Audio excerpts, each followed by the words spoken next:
వంకాయ కర్రీ అందరికీ ఇష్టమైన గుత్తి వంకాయ కర్రీ ఎలా చేసుకుందాం చూద్దాం వచ్చేయండి.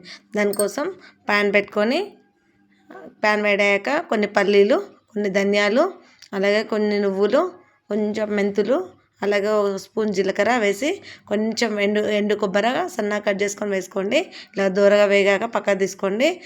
ముందుగా నానబెట్టుకున్న నిమ్మకాయ అంత సైజు చింతపండు వేసుకొని అదే జార్లో రుచికి సరిపడా ఉప్పు కారం వేసుకొని మిక్సీ పట్టుకోండి. ఇలా పేస్ట్లో అయిపోతుంది. తర్వాత మనం ఉప్పు నీటిలో వంకాయలు నీట్గా కడిగేసుకొని 4 ఘాట్లు ఇలా పెట్టేసుకోండి. ఇలాగే నేనైతే ఒక 1/4 కిలో వంకాయలు తీసుకున్నాను. దాంట్లోకి మనం మిక్సీ జార్లో ఉన్న పేస్ట్ని తీసి దీంట్లో ఫిల్ చేయండి. 4 మూలలా ఇలా కంప్లీట్ నేను ఎలా చేసినా అలా నీట్గా ఎంత పడితే అంత పెట్టేసేయండి. చాలా బాగుంటుంది టేస్ట్. అన్నంలోకైనా రోటీస్కైనా చాలా బాగా టేస్ట్ వస్తుంది. ఎలా వచ్చిందో నాకు చివరిలో కామెంట్ చేయండి.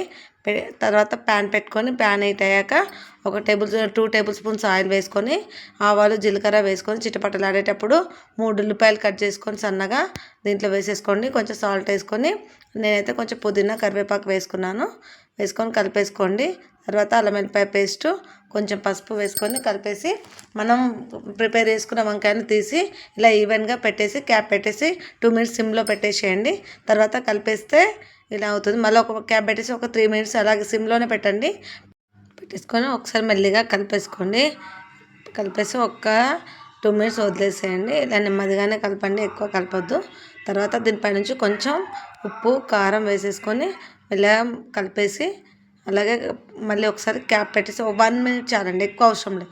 ముక్కలకి పైనుంచి కూడా పట్టేస్తుంది.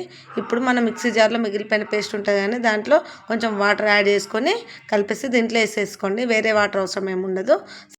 కలిపేసి కొంచెం ధనియాల పొడి, కొంచెం గరం మసాలా వేసేసి కొంచెం కస్తూరి మేతి కూడా వేసేసి కొత్తిమీర వేసేసి కలిపేసి వదిలేయండి. అంతే, ఒక 3 మినిట్స్ అంతే అండి, రెడీ. ఎంత టేస్టీగా ఉండే గుత్తి వంకాయ కర్రీ. ఒకసారి ఇలా ట్రై చేయండి, 100% నచ్చుతుంది. దేంట్లోకైనా చూడండి ఎంత బాగా అంటే అంత బాగా టేస్ట్ వస్తుంది.